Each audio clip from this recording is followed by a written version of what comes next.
CRM Magazine Roundtable web event brought to you by Conversica, MapAnything, Conga and Velocify. I'm David Myron, Editorial Director of CRM Magazine, and I'll be the moderator for today's broadcast. Our presentation today is titled Accelerate Sales on Salesforce. Now I'll introduce our speakers for today's event. Gary Gerber is the Head of Product Marketing at Conversica. Brian Beckhoffner is the Senior Vice President of Business Development at MapAnything. Doug Rabacki is the Vice President of Product Management at Conga. And Chung Nguyen is the Enterprise Business Development Director at Velocify. So now, without further ado, let me pass the event over to our first presenter, Gary Gerber, Head of Product Marketing at Conversica. Welcome to the broadcast, Gary. Hi, David. Thanks very much, and thanks for having me here. So, folks, thanks for joining us today. Just talk briefly about leads and the best way to deal with our leads. So, many of you out there, your organizations expend a lot of resources, right, to gather leads and gain leads and buy leads and bring them to your trade show like Dreamforce coming up next week. And companies, it's interesting, they'll spend all these resources to actually bring in all these leads, but then they don't always do the best job they can possibly do following up on those leads and really maximizing the ROI on them. So we all know that's kind of a problem, but we decided that we were actually going to quantify how much of a challenge it was. So we actually commissioned a couple of researchers from UC Berkeley and Cornell to actually do a secret shopper survey and go out to over 300 different companies across 9 industries and secret shop them, pretend that they're the very best potential lead that they could possibly have and see how effective these companies were at responding. And what we found was really interesting. And of course, they didn't play any tricks. They just did only web-based inquiries, business hours, and such. And amazing, we knew that there was going to be a challenge, but we were kind of blown away by what came back. And what came back was, of the over 300 companies that the secret shoppers went out and said, hey, I'm a great lead, I'm interested in your products, over a third of those companies never responded at all. Over a third of companies did not respond to those hard-earned inbound leads. And we thought this was amazing. So we did some more research and some more digging into the results, and we came up with what's it take for a company to actually do a good job of maximizing the ROI on its leads. And we came up with what we refer to as the 4 Ps of effective lead follow-up. And the first one of those is promptness. Logically, right? If you're going to respond, you better do it quickly. The likelihood of a conversion drops hugely after just a few minutes, and the odds of qualifying the lead go way, way up if you get back within 5 minutes. So, and it's imperative that you not only respond, but you respond really quickly. First in, it gets that peace of mind. So you want to be prompt. The second P is persistence. You want to be absolutely persistent. So it's important to respond quickly, no doubt. But many salespeople do, for very rational reasons. They'll try to reach a lead once. Maybe they'll try to reach a lead a second time. And then they'll kind of give up because now some new hot lead came in, and they'll move on to the hot lead. And that's a rational thing to do. But the research shows that if you contact at least just 3 times instead of once, you're going to double the likelihood of that person engaging. And in fact, typically you want to get out to about 8 to 12 attempts. Most leads will engage out past 8 tries. So if you're not consistently doing at least 8 attempts, you're probably leaving a lot of potential business on the table. So promptness, persistence. Third P we learned about is personalization. So it's all good to reach out to the person quickly, and it's all good to do it as often as is necessary. But if you were all here, I'd ask you to raise hands. Who here loves getting an email from obviously a marketing program or a marketing something that's just thank you for visiting us? And of course the answer is nobody likes that. So you need to be able to personalize the response. You want to make sure that it has things like the person's name, and it indicates what the reason was that you're reaching out to them. Did they download a white paper? Did they visit you at a trade show? Something like that. So the challenge is a lot of companies use autoresponders as their first touch, and that's better than absolutely nothing. But there are much more sophisticated systems that can actually act like a human and make people feel like they're interacting with a person. And we'll talk about that in more detail. So you want to be prompt, you want to be persistent, you want to personalize the response. And the last one we called performance because we needed a fourth P, but what it really means is making sure that your email actually makes it to the person's inbox. What we discovered is the vast majority of people who were asked, we said, how would you like to be reached? Via email, via phone, via text message or whatever. The vast majority said they would prefer email because they can control the pace of the conversation. They don't feel a salesperson is kind of beating them up. So email is the way to go, but unfortunately, half of all business emails end up in spam, which is, from the person's perspective, then you never even tried to reach them. It's kind of a disaster. So you have to be prompt, you have to be persistent, you have to be personalized, and you have to use strategies and tools that are going to help you make sure that you get your emails past the spam filter into the person's inbox.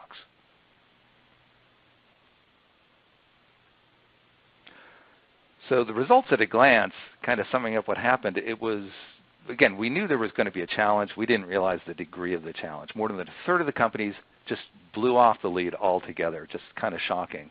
And a majority of the respondents made no more than 2 attempts to reach the person before giving up, when all the research shows you really need to go out to 8 to 12 times to effectively convert them.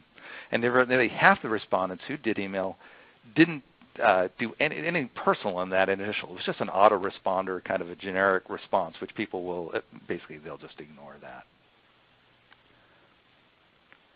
Now, we've done this survey more than 1 year. We've done it across multiple years, and we observed some interesting things. One is what we just talked about, but one of the really fascinating things is 1 year a given company will do really, really well, and then another year that given company will do really poorly, and vice versa. And we thought that's really interesting, and so we dug a little bit down into that why. And what we found is interesting is that nobody is great all the time. Virtually no one is great all the time. So why? So why are companies not always great at the 4 Ps? And really the answer is the 1 P. The 1 P, it's the people, right? People are variable, right? Some people have, they have good days. They have bad days. They got up on the wrong side of the bed. They're sick. And even if they're at their top, they have human behavior, right? They're going to be biased. This lead looks more promising than the other, so they're going to cherry pick them. And they'll make mistakes. Things drop through the cracks. And people leave, and then you haven't trained the new person, and just the cost of dealing with all the leads, every lead consistently across all the 4 Ps. So people are great, but they're just because they are who they are, they can't consistently execute the 4 Ps. So how do you deal with it? What do? You automate it. So imagine if you had a sales assistant for every single one of your reps. 100 sales reps, 1 million sales reps, as many as it took in your organization to make sure that you're consistently executing the 4 Ps. That would be awesome, right? But of course, you can't do that. You can't have 1 million people unless you're some massive company. So instead, what if you had artificial intelligence act as that sales assistant for you? And that's exactly what Conversica does. Believe it or not, it's really true. Conversica is your sales team's assistant, but unlimited bandwidth. And she interacts with your sales prospects, every one of them, and people really feel like they're interacting with a human. It kind of blows my mind too, but they really do. And they engage because she's artificial intelligence, but she feels like a real human.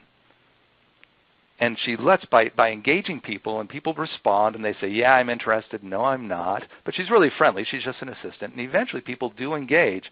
And so because people do engage, she's able to distinguish the good leads from the dead leads and hand just the hot leads across to your sales reps. So your sales reps spend their days talking to people who have raised their hand and said, yeah, I would like to talk to a salesperson. I'm interested. But your reps, your humans, spend no time getting to that point where the person says, yes, I'm interested.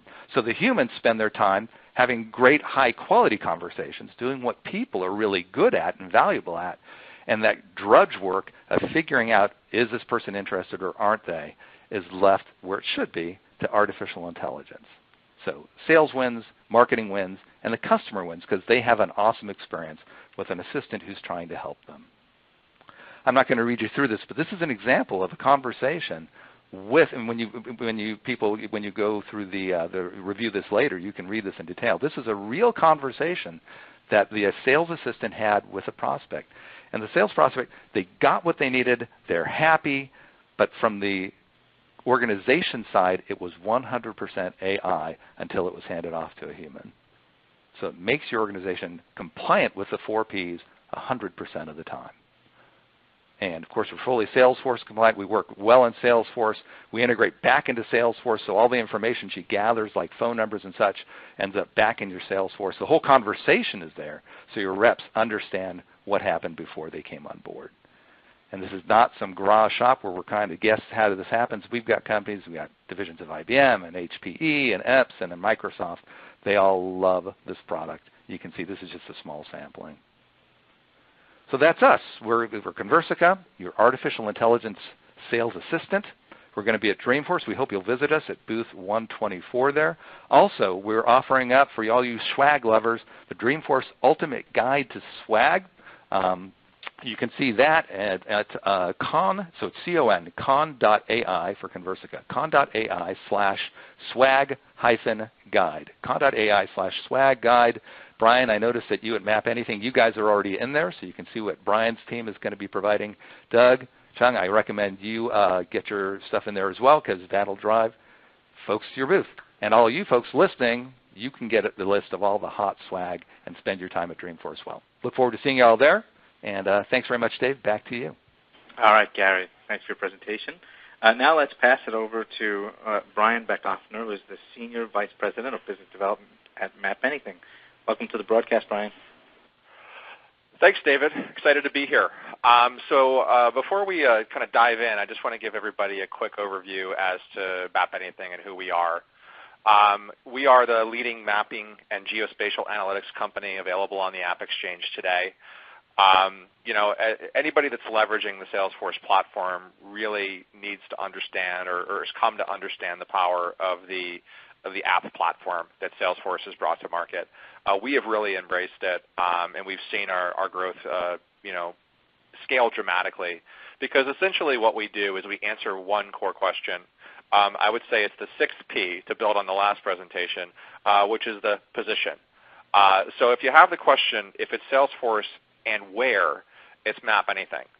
So not many people think of the positional aspect of data when they are thinking about their clients or their prospects.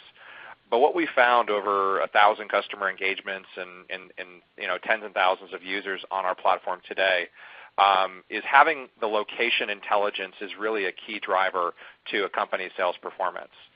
So if you're in sales management, you're asking these questions to yourself all the time. Where are my best customers? How do I define territory potential? How do I determine how big of a geography I need to give somebody in the Midwest versus somebody that's based in Midtown Manhattan, for example? And where are my sales teams spending their time? That is very much on resource deployment as well as sales effectiveness. If I'm a sales rep, who am I going to call today?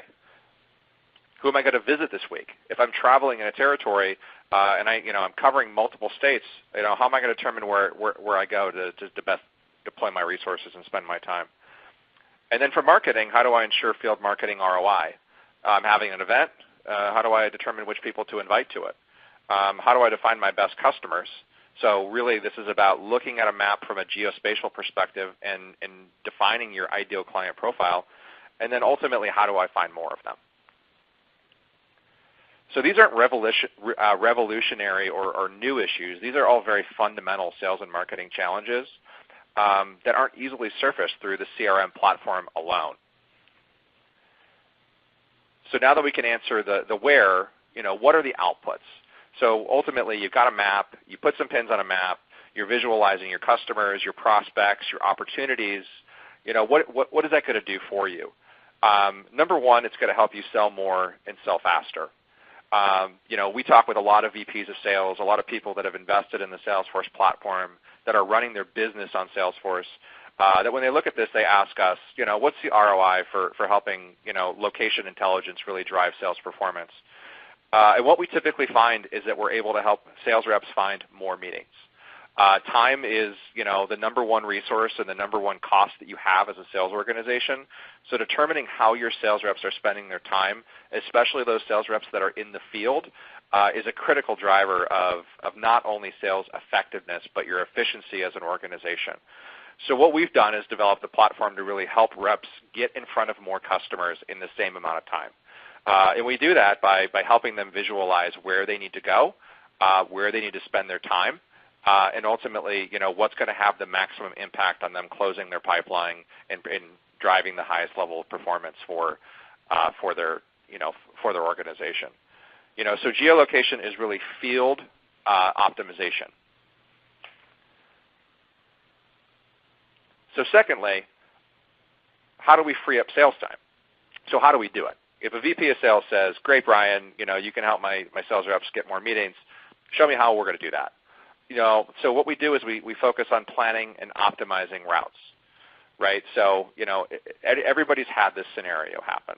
I'm traveling from Charlotte, North Carolina to Raleigh. I've got 2 meetings on the books, one this afternoon and one tomorrow morning that dictate, around the client's availability that I need to spend time in a hotel. I need to either drive or take a plane to that location. So I'm using company resources and company funds. What happens if one of those meetings cancel? How do I, quickly visualize the available clients that are in that geo area to be able to more effectively use my time? If I'm traveling in a territory and I need to go to, 2 states to hit all of my customers, what's the best route?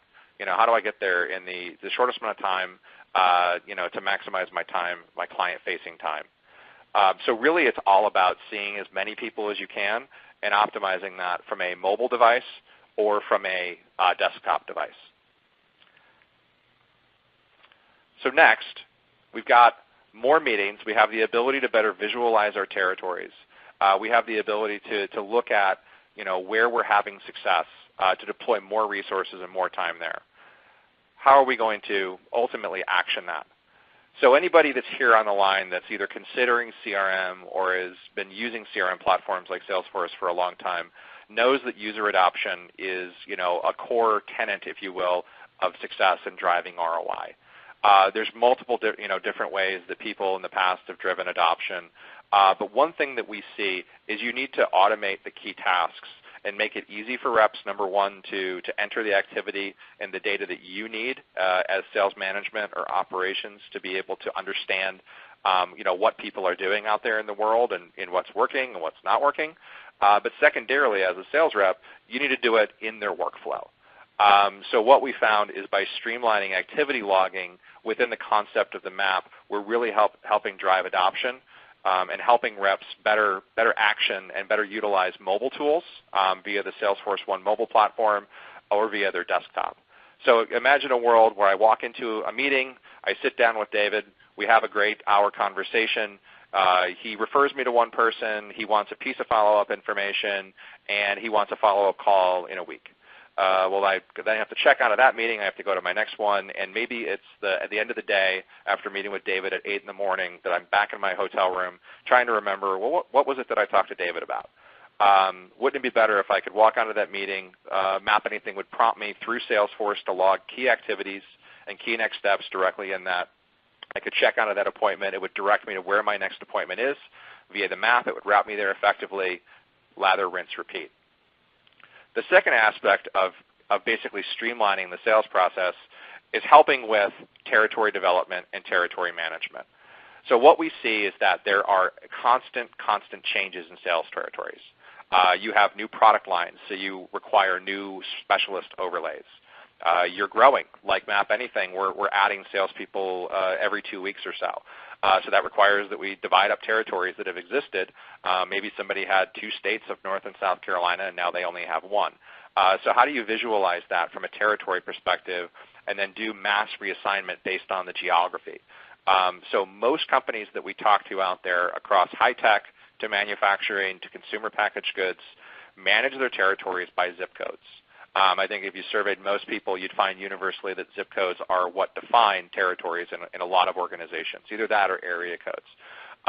So because we're built on the Salesforce platform, because we're a native app, via the AppExchange, we have the ability to really interact with all of that data via the map.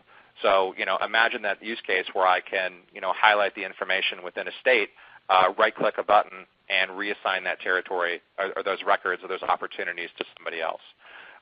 It's a huge efficiency driver that we're seeing specifically operational departments, sales ops department leverage within the context of MapAnything. And then the last thing, which I think is the biggest, which is most near and dear to my heart, is any sales organization out there is never going to be fulfilled with leads by marketing and marketing alone.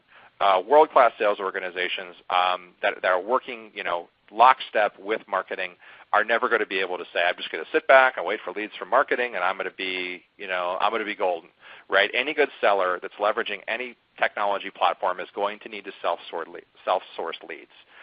So what we find is people leveraging tools like LinkedIn, leveraging tools like data.com or Inside View, Discover.org, other sales tools that are available out there that focus on prospect intelligence. But we think the map is the most clear-cut example of sales reps leveraging prospecting and being able to source net new leads when they travel in their territory. So go back to that example that I talked about earlier. I'm in Raleigh. I have a cancellation. I look across my customer base and I find, okay, I've got 5 customers in the area. It's the last minute. They can't meet. They're busy, right? So what if I could open up MapAnything and look and visualize by ideal clients? I can look basically across a universe of 12 million businesses. I could leverage Google Maps to say, very much like leveraging consumer apps like Yelp, show me the nearest X. Right, I'm in this industry. I like selling to dry cleaners and tanning salons and chiropractors. I can basically, within the platform of MapAnything, visualize all of those businesses, start to prospect into them directly from my map. If I find an appointment, I can actually interact with that record, create a net new lead that goes into my sales funnel for me to ultimately optimize and drive. So I just want to close with a few customer examples. So First Data is a company that most people are probably familiar with, even if you don't know it. Basically, it's a merchant services company that basically does credit card processing. So if you walk into any mom and pop store, you're starting to see Square and a lot of other things like Apple Pay. But First Data has been in this industry forever, and they're basically leveraging our platform to visualize their territory to determine where their reps need to go and where and when. The reps are loving it because they're basically logging all of their activity in the field as they go from appointment to appointment. They're basically seeing a huge reduction in cost as it relates to travel and expense and use of company vehicles as it relates to efficiencies. And then ultimately what we're finding is management is leveraging the territory, the map-based view to manage the reps on a day-to-day basis. So that's just one example, and we find across our customers, we find a lot of great examples like this. So like Conversica, we are going to be at Dreamforce. One of the big things that we're launching at Dreamforce is our what we're calling MapAnything Live, which is essentially the ability to track live assets. So cool thing we're doing, if you're headed to Dreamforce, download dreamforcebuses.com. It's essentially a way of looking at going from your hotel to the Moscone Center to a location for you to be able to determine when the bus is going to be there, to get alerted, to determine how long it's going to take you to get from point A to point B. So you spend more time learning and socializing and networking and less time walking and sitting around. So with that, I'll turn it back over to you, David. All right, great. Thank you, Brian. Now let's introduce our next presenter, Doug Rybacki, who is the Vice President of Product Management at Conga. Welcome, Doug. Thank you, David. I'm going to talk a little bit about eliminating the administrative friction in your sales process and how that relates to some of our products at Conga. And if you haven't been around Conga recently, you probably know us by reputation, but we've got some new products that we've accumulated over the past few months. We got a long track record of helping our customers succeed and got a great reputation for success. We have over 8,000 customers and 550,000 users. I'm going to show you some of the typical problems that we help solve. Among these things, we're working for how do we get the sellers back to selling instead of the administrative tasks, so accelerating time to revenue. And how do we remove the bottlenecks in the process of supporting the customer lifecycle, improving that overall customer experience? So we hear this a lot when we talk to our prospects before they become customers, things that they're trying to solve for. They don't have enough time from their sales reps to follow up and update their data on leads and opportunities. It takes too long to get a proposal out to their customer to generate those documents. They can't get contracts back from legal fast enough, that legal bottleneck, as some folks call it, the sales prevention department. CRM makes it harder for people to sell. Not to mention people having to rework things that they send out for proposals, orders, quotes, etc. Let me fix that and get back to you. So in the state of sales last year, Salesforce identified some key characteristics of high-performer sales organizations over moderate performers and underperformers that relate directly to my story today. Technology that simplifies the sales rep's engagement with their CRM tool drives satisfaction and performance. So first of the points is tech adoption. High performers have heavy tech adoption over twice the rate of moderate performers and nearly 8 times greater than underperformers. And that multiplier doubles and triples when you focus in on the types of apps that Conga provides. So right off the bat, we're talking about how do we get better utilization of our sales reps to the things that matter. And the second point is sales team satisfaction is one of the things that's really highly valued by the executive teams at the high performer organizations, over twice that of underperforming sales organizations. So kind of the bottom line here is technology that simplifies the sales rep's engagement with their CRM tool drives satisfaction and performance of that sales team. So if some of these start to resonate with you, you aren't alone. About 32% of the time that a Fortune 1000 sales rep has during their time during the week is spent actually on selling. The other 68% goes off to administrative tasks and other things that aren't necessarily that productive to helping get sales in the door. So that's less than 2 full business days in the typical work week. Another key stat here is that administrative time takes away from selling. 90% of the respondents cited it's really important to improve the experience of the tools around CRM that their salespeople use. And 47% of the respondents cited it as extremely important.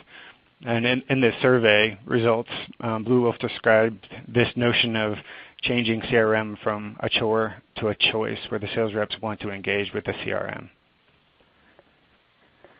And then paper processes. They bog down the sales process. 3.5 is the number of weeks typically for a contract to go from a request to getting drafted and approved. And that's cited from a Forrester study.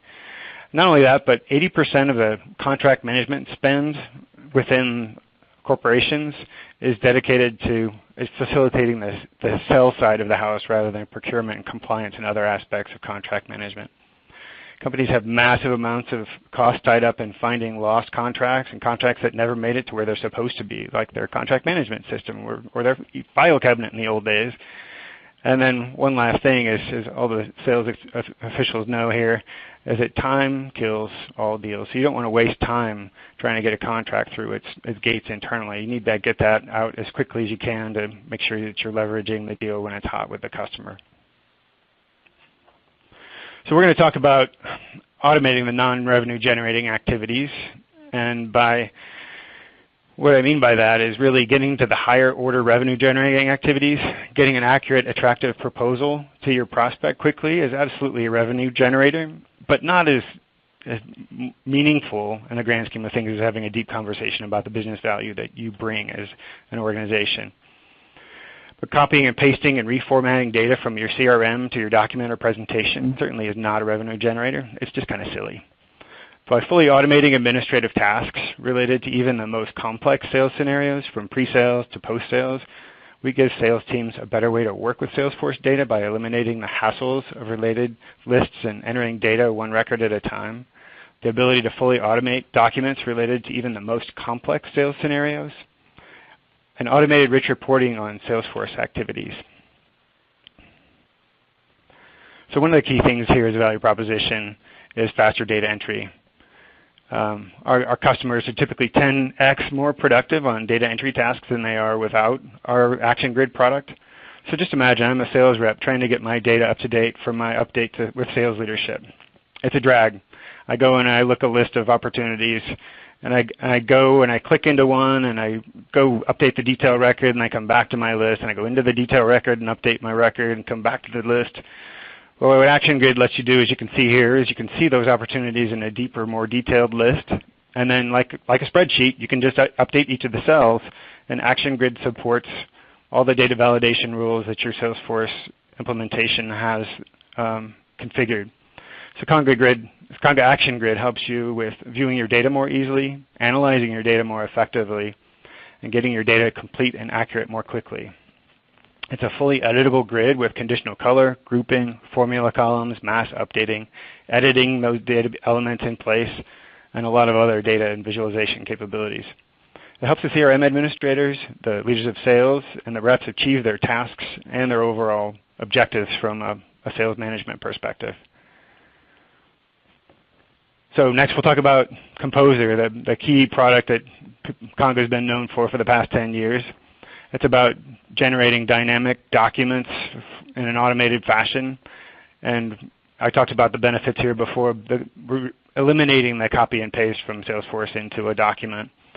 But imagine as a sales rep, I can create the right documents to support my company's communications with our prospects and customers throughout their life cycle, from the lead through renewing and upgrading the customer, including triaging their cases to our support team. All of this happens with a click, or even better, through automation of a single document or a bunch of documents that happen for a variety of customers. And that can happen as you update an opportunity to closed one. Documents can automatically get generated based off of that as a trigger point. Or you can generate massive amounts of invoices all with a scheduled batch of those documents to be produced based on a schedule or a click to create that batch. And then next we'll talk about our contract management system. Again, a newer product in our product portfolio. And this is about faster contract cycles. And we have a negotiations product that helps people negotiate contracts faster, as well as the rest of the suite of generating contracts, managing those contracts, the renewal dates, and so forth. So just imagine as a rep, I'm working with Conga Contracts app that gets contracts created faster and more accurately. I can negotiate and get approvals faster and have a better history and renewal process for those contracts that I manage. So the Conga suite of apps and the team can help streamline your sales team and your sales processes and your sales effectiveness. So I'm at the tail end here, and we're also going to be at Dreamforce, no surprise.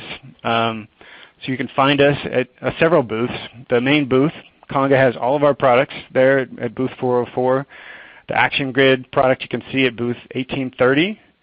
Our Composer set of applications can be seen at 1908, and our contracts applications at booth 235. We have some exciting announcements next week, so please come by and see us. And if you don't, watch for us on stage at a few places. Thanks, and back to you, David. All right, great. Thank you, Doug. Now let's introduce Chung Nguyen, who is the Enterprise Business Development Director at Velocify. Welcome to the broadcast, Chung. Thank you, David. Today, I'll be talking about building the ultimate contact strategy for your sales teams. So, first off, we all know that sales teams are under a lot of pressure these days, more so than ever before. What's happening is marketing technology is more sophisticated and is providing them more and more leads. There's less time. Buyers more educated. They want answers more quickly. There's more competition in the marketplace, and your competitors are likely operating at a faster pace than they have before. Reps have increased responsibilities, more actions are required, and just generally taking more ownership of the entire sales process. And therefore, they are juggling more and more responsibilities at a faster and faster pace, which leads to poor results. So only 37% of a rep's time is spent actually selling. I know Doug had presented a slightly lower stat than that, but either way, it doesn't look good for your reps. Leads are falling through the cracks. As sales leaders and managers, we know that it's really, really difficult to get salespeople to do what we know is best, as each rep manages their day-to-day very differently. but it is clearly very critical that every rep is doing the right thing at the right time. In an ideal world, you'd have a defined automated process for prioritization and activities for your sales teams. To add to this confusion, there are a lot of tools that reps can use these days to communicate with their customers and prospects. We've got phone, voicemail, email, text, social media. But which one should they be using? Chances are your top performers have a better contact strategy than their peers, but what does that exactly look like? So in the following slides, I'll show you that Velocify has found that an effective contact strategy does not rely on one method of communication alone. The use of phone, voicemail, email, social media, and other tools can have a positive impact on the way, on your ability to contact and ultimately convert a prospect into a customer. So first off, email alone is not enough. In recent years, there's been a shift from calling to emailing as the preferred initial prospect engagement method. New technology has made email outreach a lot easier through enhancements in automation and autoresponders. Email is more visual and digestible, which allows time for prospects to consume and process the information and can also be forwarded to other stakeholders. However, the downside of email is it's really difficult to start a conversation with email alone because emails are a lot less engaging, a lot less personal, and pretty easy to ignore. So through our research, Velocify has found that the phone should really be the foundation of any effective contact strategy. New technology has made the phone call more efficient and effective in making contact with new prospects when used in tandem with newer communication channels. We found that more than half of all prospects that eventually convert are actually reached sometime after the first call attempt. However, 50% of those leads are never called a second time, which leads to the question, how many calls should you actually make to a prospect before giving up? Clearly, persistence is important when calling a lead, but achieving the right level of persistence is key. It's a waste of time and resources to continue following up with a lead that's never, ever going to buy. Research tells us that the optimal number of call attempts is 6, as 95% of all converted leads are reached by the 6th call attempt.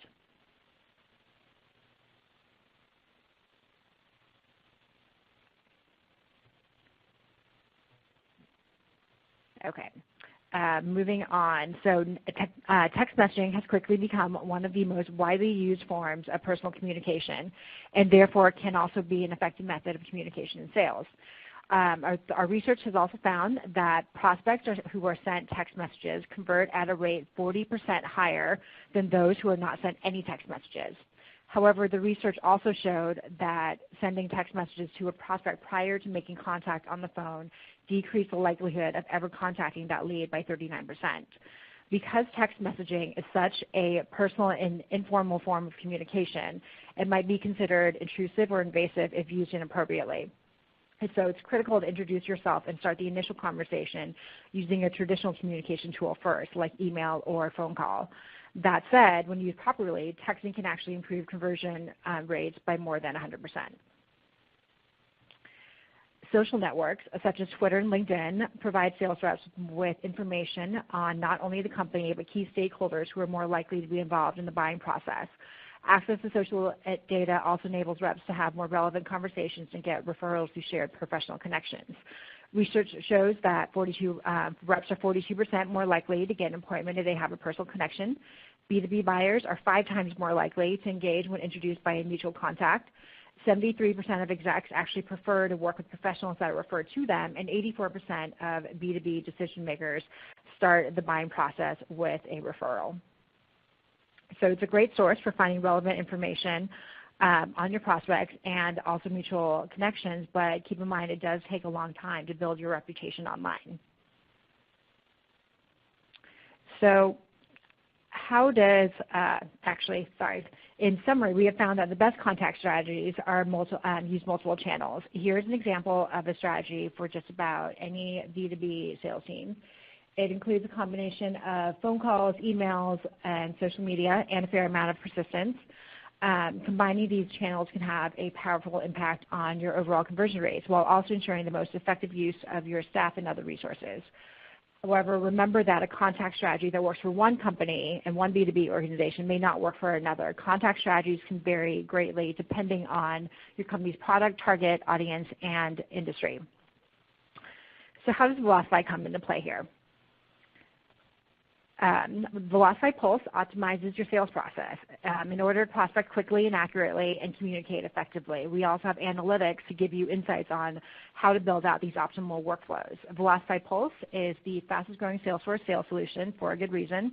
It's a feature-rich inbound and outbound dialer and activity prioritization solution, and a full-cycle prescription-based sales acceleration platform that really focuses on putting the right lead in the hands of the right salesperson at the right time. So like everybody else, we will be at Dreamforce. We will be offering free 15-minute sales process consultations, including evaluating your contact strategy. Qualified attendees will actually receive a $100 gift card upon completion, so you can contact me today to schedule at senior1@velocify.com. We'll also be in the expo with all the other sponsors, and we'll be giving away an Amazon Tap every hour. So be sure to stop by booth 1829 to win. All right, back to you, Dave. All right, great. Thank you for that, Chung. I have a few questions that I'd like to ask our presenters, but at this time I'd like to remind our viewers that if you have any questions that you'd like to ask them, just type it into the question box provided and click on the submit button. As I stated earlier, we'll try to answer as many questions as possible, but if your question has not been answered during the show, you'll receive an email response to it within a few days. Okay, so my first question goes to Doug. Doug, if an organization's sales managers are already using spreadsheets for reporting, why would it want to give them a spreadsheet in Salesforce? Well, in short, you want to keep it in the cloud.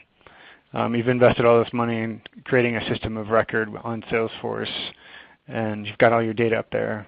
Taking that data away from Salesforce and manipulating and trying to bring it back often just creates a lot of hassle. Keeping it in a cloud with an app like Action Grid that's really tightly related to all the data validation rules and data integrity procedures you've got in place assures that your data stays the way you want it to stay.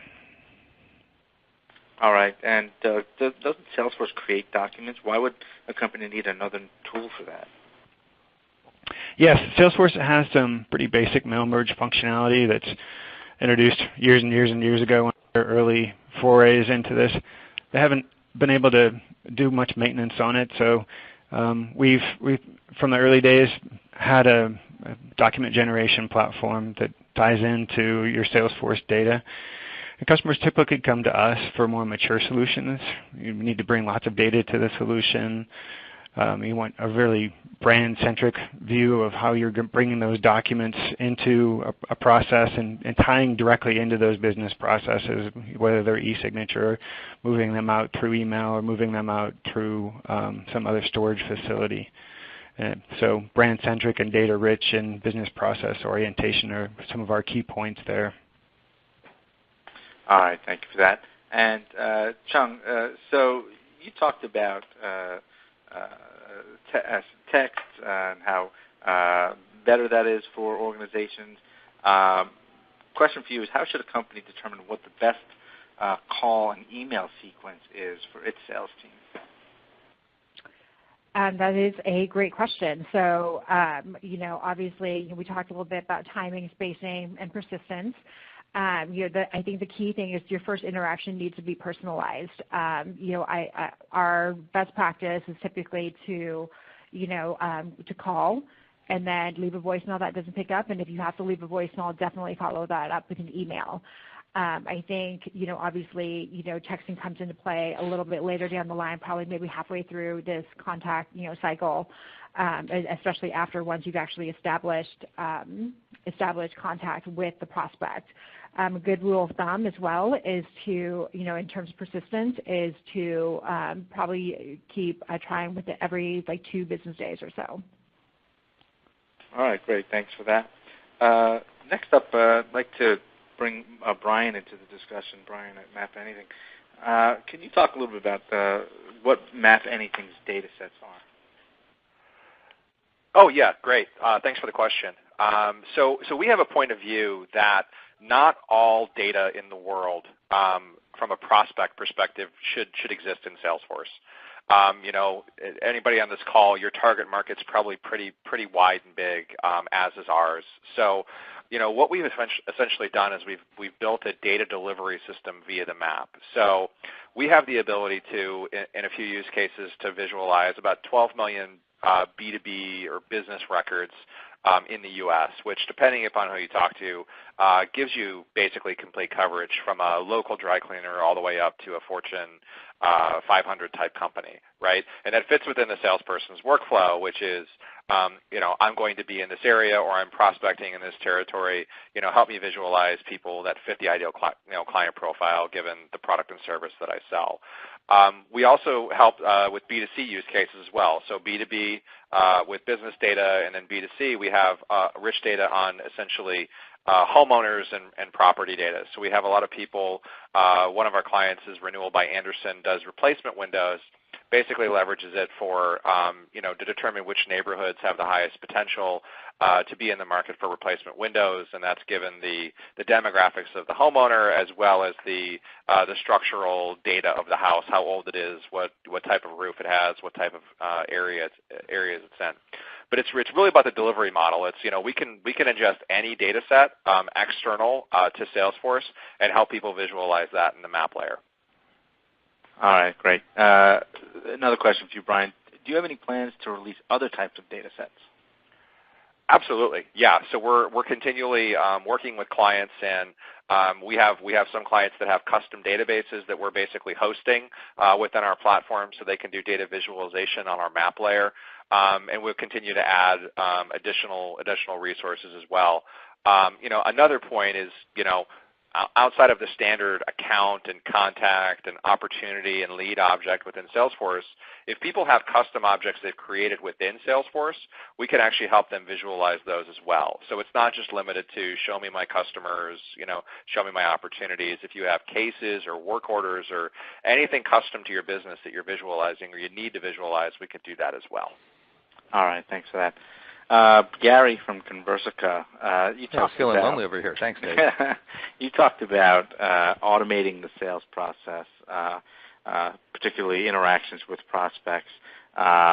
Do you think that using artificial intelligence, that is, do you think that artificial intelligence will eventually replace the human function of sales? That's a great question, and we get that one a lot, Dave. Thanks for asking it. It's interesting because I think people have kind of a gut reaction sometimes when they hear about AI, and they get all worried that it's going to replace people. And interestingly, when we talk with our customers, and they've added an AI automated sales assistant to their sales team, on occasion you'll get a company that says, yeah, we've reduced the number of sales folks. But what we get the vast majority of the times is interesting because the AI sales assistant is actually converting more of the leads to opportunities than their humans were. They actually have this new flood of opportunities that their salespeople need to manage that they didn't have before. So the majority of our customers actually, interestingly, wind up adding salespeople, not subtracting salespeople to handle this new kind of flood of opportunities. So the answer is, I don't think it's like any good automation. It's going to free the humans up from doing drudge work, stuff that is kind of not a good use of their time, and free them up so that they can spend more time doing the high-value stuff, actually having the relationships with the customers and closing the deals. So, and I don't see AI replacing that anytime soon at all, because that's what people are good for. All right. And do you see your solution? How does your solution work with Salesforce? Oh, yeah, it's actually kind of cool. So we integrate with Salesforce and over 40, I think it's 46 other CRM and marketing automation systems as well. But the Salesforce integration is really a beautiful thing. A sales rep or sales manager can do everything they need to do with Conversica. They can look at all the conversations that have transpired with the assistant and a prospect. They can see all sorts of statistics to understand how their sales process is working and how effective their methods are being. They can look at the trends. They can do all that from within Salesforce. And also, the assistant is constantly updating. She can pull, obviously, lead information from Salesforce, but she's constantly updating it as well. So as she asks a prospect for the best phone number to reach them, and they usually volunteer it because they want to be talked with, she'll populate that back into Salesforce or anything like that. So she's actually giving the sales reps and the managers everything they need to know and actually cleaning up the Salesforce database as we speak, because she's getting updated information directly from the horse's mouth. All right, great. Thank you for that. We are approaching the top of the hour now, so which means we're unfortunately running out of time for questions. I'd like to thank everyone who submitted questions, and I'd also like to thank our speakers today, Gary Gerber, Head of Product Marketing at Conversica, Brian Beck-Offner, who is the Senior Vice President of Business Development at MapAnything, Doug Rybacki, Vice President of Product Management at Conga, and Chung Nguyen, who is the Enterprise Business Development Director at Velocify. This concludes our broadcast. Thank you for joining us.